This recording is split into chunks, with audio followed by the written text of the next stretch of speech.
धान खरीदने वाले ही हड़ताल पर क्यों हैं भाई? ये कौन कौन लोग हैं? जिला सहकारी समिति कर्मचारी संघ, ये लोग अगर हड़ताल कर देंगे तो धान खरीदने की व्यवस्था जो है चरमरा सकती है। छत्तीसगढ़ में 15 नवंबर से धान खरीदी की शुरुआत हो रही है, जिसका इंतजार प्रदेश के 27 लाख किसान कर रहे हैं, जो अपना धान नज़दीकी सोसाइटियों में बेचेंगे। इसके लिए शासन स्तर पर सभी तरह की तैयारियां पूरी कर ली गई। दूसरी तरफ किसान भी धान खरीदी को लेकर अपनी तैयारियों में जुट गए।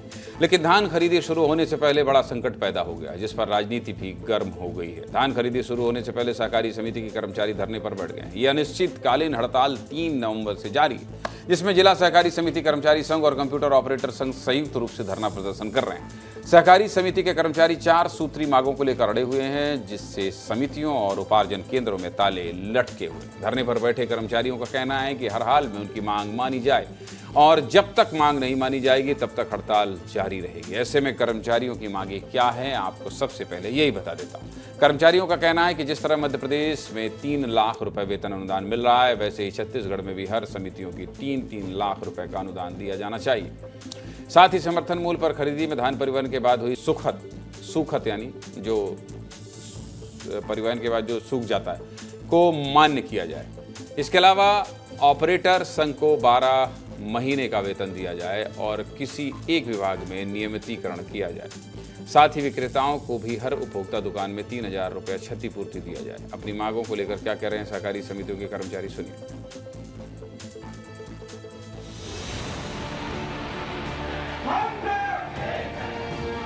और एक हमारी जो 4 सूत्री मांग है उसको शासन पूरा कर दे तो हम तुरंत जाके धान खरीदने के लिए तैयार है। अगर हमारी मांग पूरा नहीं कर रहे हम लोग धान खरीदी से स्थल बहिष्कृत करेंगे। ऑपरेटरों संघ में समस्या ये है कि अभी तक हमारा एक विभाग कौन से विभाग के कर्मचारी हमको अभी तक ये पता नहीं है। जो ऑपरेटर में जो है जब भी धान खरीदी आती है तो बहुत दूर दूर ट्रांसफर कर दिया जाता है। मंशा ऐसी लग रहा है कि धान खरीदी में उनका विचार नहीं लग रहा है, इसलिए इतना विलम्ब कर रहे हैं। राशन दुकान पूरा बंद पड़ी है, धान खरीदी की स्थिति बहुत नाजुक हो गई है। सरकार हमारी मांग नहीं मानती है तो हम धान खरीदी का कार्य करने के लिए असमर्थ हैं। हम लोग धान खरीदी का बहिष्कार करेंगे।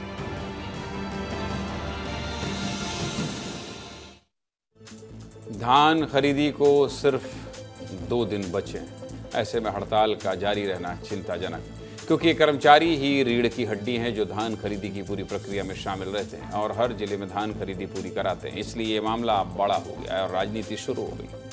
कांग्रेस ने सहकारी समिति के कर्मचारियों के हड़ताल का समर्थन किया है। पूर्व सीएम भूपेश बघेल ने कहा है कि कर्मचारी हड़ताल पर चल रहे हैं। 15 नवंबर से धान खरीदी मुश्किल दिखाई दे रही।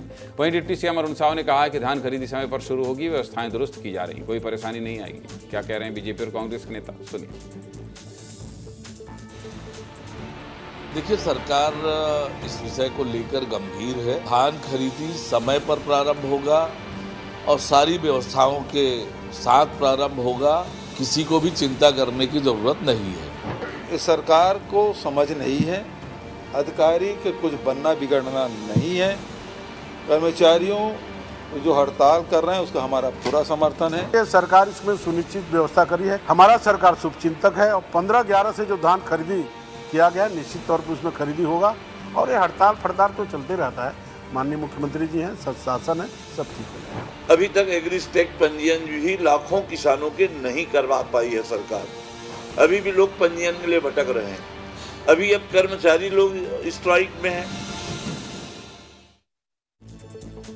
धान खरीदी की तारीख करीब आ गई। ऐसे में हड़ताल अगर लंबा चला तो समय पर खरीदी शुरू होना मुश्किल होगा, जिससे प्रदेश के अन्नदाता परेशान होंगे। इसलिए जल्द से जल्द कोई रास्ता निकालना चाहिए और इसीलिए ये चिंता हमने भी जाहिर की है।